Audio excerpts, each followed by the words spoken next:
దశరథ మహారాజు అశ్వమేధ యాగం ద్వారా తన దోషాలన్నీ పోగొట్టుకున్నాడు. ఇష్టి అంటే కోరికలు తీర్చేటటువంటిది. సంతానం గురించి చేసే యాగం కాబట్టి ఋషశృంగుల వారు దశరథ మహారాజు చేత అదే మండపంలో పుత్రకామేష్టి యాగం ప్రారంభించాడు. దశరథ మహారాజు యొక్క కోరికలు తీరటానికి, సంతాన భాగ్యం పొందటానికి చేసేటటువంటి పుత్రకామేష్టి యాగం ప్రారంభించాడు. ఏ రకంగా? పుత్రకామేష్టి ఆరంభించిరి వేదోక్తముగా హోమము చేసిరి. పుత్రకామేష్టి ఆరంభించిరి వేదోక్తముగా హోమము చేసిరి.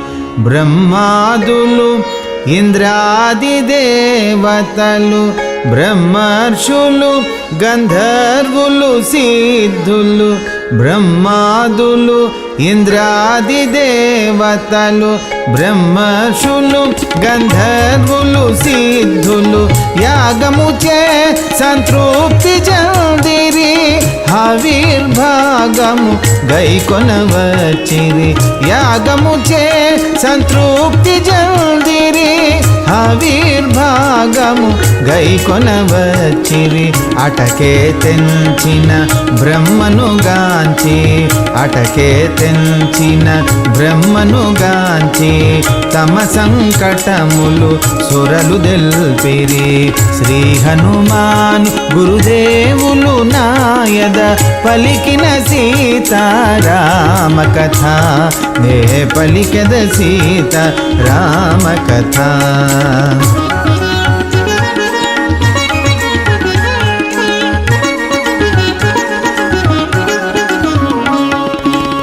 ఈ రకంగా హవిర్భాగాన్ని తీసుకున్నాడు. ఏదైనా యాగం చేస్తే దాని యొక్క ఫలం ఎక్కడి నుంచి లభిస్తుంది? ఈ యాగమేమో భగవంతుడి దగ్గరికి నేరుగా దేవతలు తీసుకెళ్తే దాన్ని భగవంతుడికి సమర్పిస్తే ఆ భగవంతుడు స్వీకరించి మనకి ఆ ఫలాన్ని ఇస్తూ ఉంటాడు. అలాగా దశరథ మహారాజు చేసేటటువంటి ఈ యాగం యొక్క ఫలాన్ని తీసుకుని దేవతలంతా బ్రహ్మదేవుడి దగ్గరికి వెళ్ళి ఆ ఫలాన్ని ఇచ్చే సమయంలో ఏమంటున్నారంటే, భూలోకంలో దశరథ మహారాజు అశ్వమేధ యాగం చేస్తున్నాడు, అలాగే వారు సంతానం గురించి చేసేటటువంటి యాగానికి హవిర్భాగాన్ని స్వీకరించి తమ దగ్గరికి తీసుకొచ్చాం. అంతేకాకుండా ఈ దేవతలందరూ కూడా ఎంతో కాలం నుంచి ఎన్నెన్నో కష్టాలు పడుతున్నారు. యజ్ఞయాగాదులు చేయనీయకుండా రాక్షసులు అడ్డుపడుతున్నారు. అంతేకాకుండా బ్రహ్మదేవ, రావణాసుడు ఎంతో కఠోరమైనటువంటి తపస్సు చేసి తమను మెప్పించి ఎన్నెన్నో వరాలు పొందాడు. ఆ వరాల బలంతో మాపై విరుచుకుపడుతున్నాడు. దాన ధర్మాలు, యజ్ఞ యాగాదులు, ధర్మ కార్యక్రమాలు చేయనీయకుండా అడ్డుపడుతున్నాడు. రాక్షస బలం పెరిగిపోయింది, దైవ బలం తరిగిపోయింది. ఇదే తరుణంలో అతన్ని వధించడానికి ఏదైనా ఒక ఉపాయాన్ని కూడా యోచించండి అని ఈ దేవతలంతా కూడా బ్రహ్మదేవుని వేడుకుంటున్నారు. ఏమంటున్నారు? మీ వరములొంది రావణాసురుడు మమ్మందర హింసించుచున్నాడు. మీ వరములొంది రావణాసురుడు మమ్మందర హింసించుచున్నాడు. వానికి లొంగి సముద్రుడు పొంగడు, వాయువు భయపడి విసురుగ వీవడు.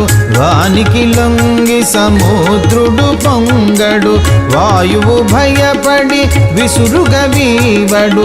సూర్యుడడలి వడగాల్పులు గాయడు, ముల్లోకములు గడగడలాడు. సూర్యుడడలి వడగాల్పులు గాయుడు, ముల్లోకములు గడగడలాడు. అని దేవతలు బ్రహ్మకు దెల్పిరి, అని దేవతలు బ్రహ్మకు దెల్పిరి. రావణ వధకు ఉపాయము వేడిరి. శ్రీ హనుమాన్ గురుదేవులు నాయద పలికిన సీతారామ కథ, నే పలికెద సీతారామ కథ. వెంటనే బ్రహ్మదేవుడు ఈ దేవతలతో ఏమంటున్నాడంటే, లంకేశ్వరుడు ఖేచరులచే దేవదాన గంధర్వాదులచే, లంకేశ్వరుడు ఖేచరులచే దేవదానవ గంధర్వాదులచే మరణములేని వరములు పొందెను, నరుని అల్పుడని జార విడిచెను. మరణములేని వరములు పొందెను, నరుని అల్పుడని జార విడిచెను. కావున రావణుడు నరుని చేతనే అంతముందునని బ్రహ్మ తెల్పెను. కావున రావణుడు నరుని చేతనే అంతముందునని బ్రహ్మ తెల్పెను. బ్రహ్మ రహస్యము వేల్పులు వినిరి, బ్రహ్మ రహస్యము వేల్పులు వినిరి, ఆనందముతో పొంగిపోయిరి. శ్రీ హనుమాన్ గురుదేవులు నాయద పలికిన సీతారామ కథ, నే పలికద సీతారామ కథ.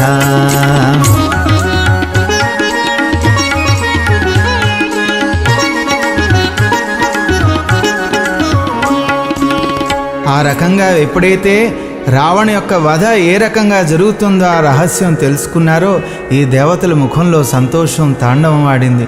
వెంటనే బ్రహ్మదేవుని ప్రార్థిస్తూ మనమంతా కలిసి విష్ణుమూర్తి దగ్గరికి వెళ్ళి వారి యొక్క శరణు కోరుదాం, వారినే స్వయంగా ఈ భూలోకంలో ఒక నరుడుగా మరి అవతరించమని ప్రార్థిద్దామని ఎప్పుడైతే వీళ్ళంతా ఆ విష్ణుమూర్తిని ప్రార్థిస్తున్నారో ఆ నారాయణుడు అక్కడ ప్రత్యక్షమయ్యాడు. ఎంత గొప్పగా కనపడుతున్నాడు, ఎంత తేజస్సుతో ఉన్నాడంటే ఆ స్వామి. శంఖచక్ర గదాయుధరుడు దివ్య తేజుడు విష్ణుదేవుడు. శంఖచక్ర గదాయుధరుడు దివ్య తేజుడు విష్ణుదేవుడు. ఆ సమయాన ప్రత్యక్షమాయను బ్రహ్మచంత ఆసీనుడాయను.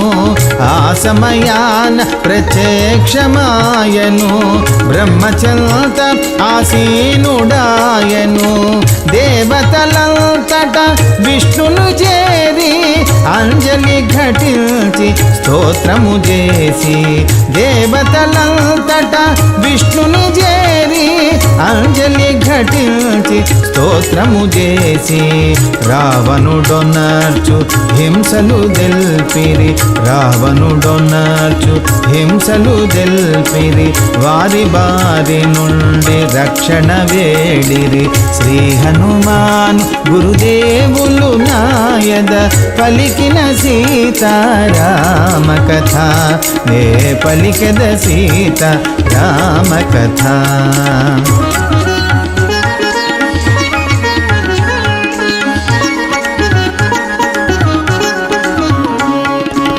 ఋషిగణముల హింసించుచుండెనని ఇంద్రాదుల ద్వేషించుచుండెనని, ఋషిగణముల హింసించుచుండెనని ఇంద్రాదుల ద్వేషించుచుండెనని, దేవగంధర్వ సుందరీమణుల ఎందరినో హరించుచుండెనని, దేవగంధర్వ సుందరీమణుల ఎందరినో హరించుచుండెనని, బ్రహ్మవరముల బలగర్వమున ముల్లోకముల హింసించుచుండెనని, బ్రహ్మవరముల బలగర్వమున ముల్లోకముల హింసించుచుండెనని, రావణుడొనర్చు హింసలు దెల్పిరి, రావణుడొనర్చు హింసలు దెల్పిరి, వారి బారి నుండి రక్షణ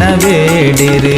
శ్రీ హనుమాను గురుదేవులు నాయద పలికిన సీతారామ కథ, నే పలికద సీతారామ కథ.